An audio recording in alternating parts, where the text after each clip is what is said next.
Shalom, selamat pagi Bapak, Ibu, dan Saudara yang terkasih di dalam Tuhan Yesus. Puji Tuhan, hari ini, Senin 13 Desember 2021, kita berjumpa kembali dalam program Satu Hati, Sapaan Tuhan tiap pagi. Sebelum kita merenungkan firman Tuhan, mari kita berdoa. Selamat pagi Bapa, selamat pagi Tuhan Yesus, selamat pagi Roh Kudus.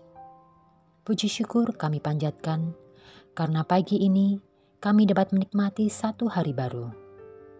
Engkau telah menyertai istirahat kami semalam, dan saat ini Engkau bangunkan kami dalam keadaan sehat dan bersuka cita.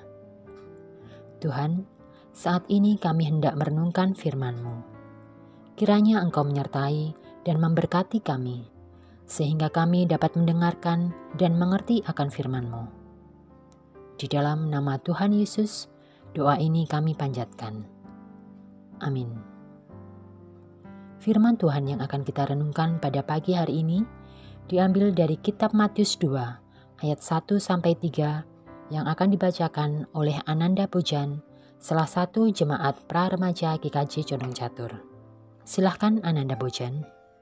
Bacaan firman Tuhan pagi ini diambil dari Matius 2 ayat 1-3. Orang-orang Majus dari timur. Sesudah Yesus dilahirkan di Bethlehem di tanah Yudea pada zaman Raja Herodes, datanglah orang-orang Majus dari timur ke Yerusalem dan bertanya-tanya, "Di manakah dia, raja orang Yahudi yang baru dilahirkan itu? Kami telah melihat bintangnya di timur dan kami datang untuk menyembah dia."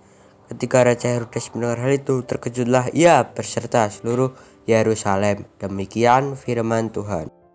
Terima kasih Ananda Bojan. Bapak, Ibu, dan Saudara yang terkasih, tema renungan pada pagi hari ini adalah kenapa terkejut. Kapan kita terkejut? Kita terkejut ketika ada berita yang mendadak, sedih atau gembira. Hari-hari ini kita terkejut mendengar atau membaca orang-orang yang kita kenal meninggal dunia karena COVID-19. Dari bacaan di atas, Raja Herodes beserta seluruh orang Yerusalem terkejut ketika mendengar ada seorang bayi Yahudi yang baru lahir. Bagaimana jika Yesus tiba-tiba datang dalam hidup Anda? Ada 3 hal yang perlu kita perhatikan. Yang pertama, pura-pura tidak mendengar. Sudah sering kita mendengar, tetapi pura-pura tidak tahu. Dari muda sudah mendengar tentang siapa Yesus Kristus. Tetapi jangan sampai di hari tua masih berpura-pura tidak tahu. Jika kita masih bersikap seperti itu, sebaiknya segera percaya dan terima Tuhan Yesus sebagai juru selamat kita.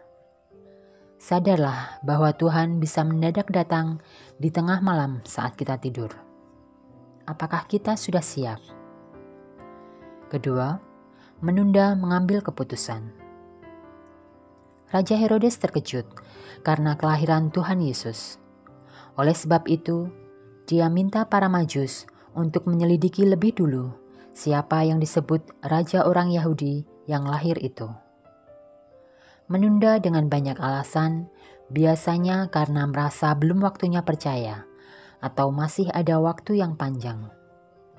Siapakah yang tahu berapa lama Tuhan memberi umur kepada kita? Sudahkah kita memiliki jalan untuk kembali bila saatnya tiba? Jangan meniru Herodes yang terkejut. Ketiga, Tuhan lebih tahu isi hati kita. Orang-orang Majus dipimpin Tuhan untuk kembali ke negerinya melalui jalan lain. Ayat 12. Tujuan Herodes menyelidiki bukan untuk mengetahui dan percaya, tetapi untuk membunuh bayi Yesus. Jangan banyak alasan dan berlama-lama untuk mengetahui siapa Yesus. Segera percaya dan tanpa banyak bertanya, karena Tuhan Yesus datang untuk menyelamatkan. Refleksi bagi kita, bersyukur karena diselamatkan daripada terkejut karena terlambat untuk percaya dan menerima Tuhan Yesus. Marilah renungan pada pagi hari ini kita akhiri dengan bersatu dalam doa.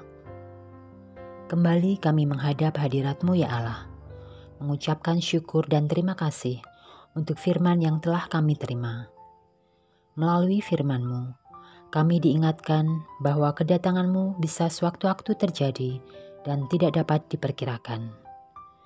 Yang harus kami lakukan adalah tidak terkejut. Kami harus mempersiapkan diri kami, terlebih lagi, kami harus menyiapkan hati kami untuk percaya dan menerimamu sebagai juru selamat kami. Tolong dan mampukanlah kami ya Tuhan, sehingga kami tidak mengeraskan hati kami. Tuhan, sebentar lagi kami akan memulai aktivitas di hari ini. Kami masih memohon pimpinan dan penyertaan-Mu di sepanjang hari ini. Engkau yang akan memberkati setiap panggilan pelayanan kami, baik di lingkungan kerja, di masyarakat, ataupun di gereja-Mu. Tuhan, kami menyadari akan keterbatasan kami, banyak dosa dan kesalahan yang kami lakukan. Untuk itu, kami senantiasa memohon pengampunan-Mu. Doa, permohonan, dan ucapan syukur ini hanya kami alaskan di dalam nama Tuhan Yesus Kristus, Juru Selamat kami yang sejati. Amin.